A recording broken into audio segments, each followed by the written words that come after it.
basket nó là có. Ôi giật cái nè, xe ở chả làm món mày kéo giật cái. Của sample basket nó vậy. Của dưới này basket nó thì quả mỏ phong gì nó luôn. Cho nên box cái. Lót đoàn lọt nữa nè. Chị của dưới cho nên nó tỏ.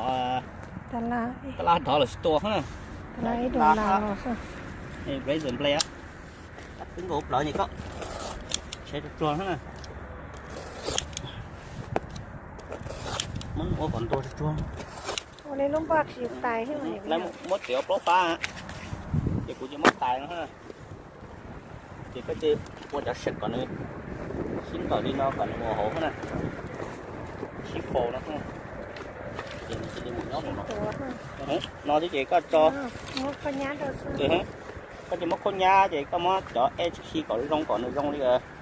Nhớ đâu nó có cho tay bóng lò còn khó một hộp tương này. Cái gì đi nó easy sao? con này mất khi có trôn à? Có mất khi có trôn đi đúng nó này. Của nó to luôn cái dạng này. Chị cho chị có mất straw cho họ thế. Món này phê em tôi chị. Có cái mình thật cây nó chị. Có đây là còn nó sót thôi cho nó khó. Có sót so nó chỉ là nhớ đầu tí gì mà. Cái cho straw đó hổ sữa là hè đó hổ chứ chị. Hổ phê sữa mà để sẽ sample ý gì sao? Cú lên nó sao? Mà chỉ có mất cho cái phân tra chỉ có mất ý để đi chia khứng cổ nó. Vô thấy cái nó ấy có cái xong bỏ rồi xong nó trông chỉ có trông gì ok. Very easy sample outside door. Cái mừng cái của nhá là trông thầy ta còn đi ở bàn gà hè. Straw này.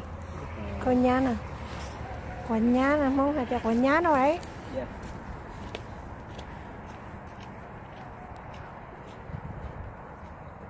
Nó tới sao ở giật cái dùng gì cho lên hả? Vì thì nhớ mình cà té với mua cờ lý cho té butter sống đi cho lò thầu u chè của mình vừa cho nó lọc luôn. Vừa cho nó lọc sẽ dùng gì hả? Dùng gì thế nào? Thế thì họ bông nha đó lúc già được đúng rồi. Chín lái vậy. Cái tàu nó chia là này, cú có mất cho thay còn nó chua thế này. Cú thao khó nó chứ. Mất khi được chua, mất khi thay được chua nó có cái này có phải nó sống luôn này. Tôi chỉ muốn có tí đồ xanh đồ. Ok, like that out. Cho chop vào cái này. Tí là xanh đồ. I can't. I make it very tight already. Cut it closer then. Yeah, like that. Yeah. You know, huh? It's simple, huh? Kita hả? Lúc có tiền thì cho nó đàn không? Yeah, của tôi just simple, huh? Của tôi thâu plow lúc còn là gì của tôiจะ plow แต่có thể có nửa 60 hoặc tới có cái chu là sắp chu là có nó có bùa nữa nè.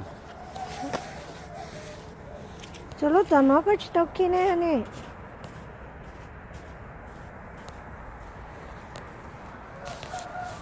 Bùa nè. Rồi thì cho nó đó hổ lỡ quá nè. Vậy thì mua vô đi con. Mua vô còn men.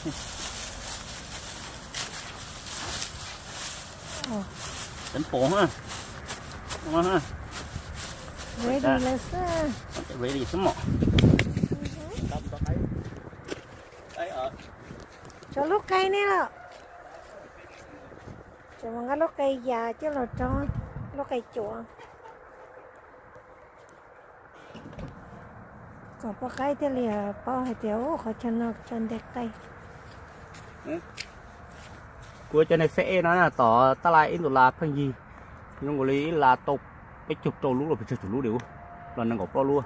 Easter nó chỉ là mua cho cây nông. Plastic hết là cho nó fake plastic hết. Ôi có một tờ nè. Có nhỉ tờ. Plastic hết là fake. Nó tổng. Cho này. Có coi trong mà. Dạ cho nó hết này nè. Dạ có cái bao gì. Có cái mình thế này nè. Đi nó hết này. Nó chị không có cho một cho hộ không cho học tư cho tài khoản rồi chứ. Nó sẽ sample hết. Sample hết. Cái này chỉ cho qua cho hơi xỉu thế ok.